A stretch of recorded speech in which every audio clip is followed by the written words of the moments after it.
తెల్లవారే వెలుగు రేఖలా పచ్చ పచ్చ పచ్చి మట్టి బొమ్మలా అల్లి బిల్లి వెన్న పాల నురగలా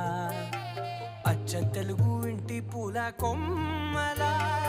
దేవదేవుడే పంపగా ఇలా దేవతే మా ఇంట అడుగే పెట్టెనంట బ్రహ్మ కళ్ళలో కాంతులే మా అమ్మలా మా కోసం మళ్ళీ లాలి పాడేనంట నా బ్రహ్మచర్యం బాకీ చెరిపేసిందమ్మా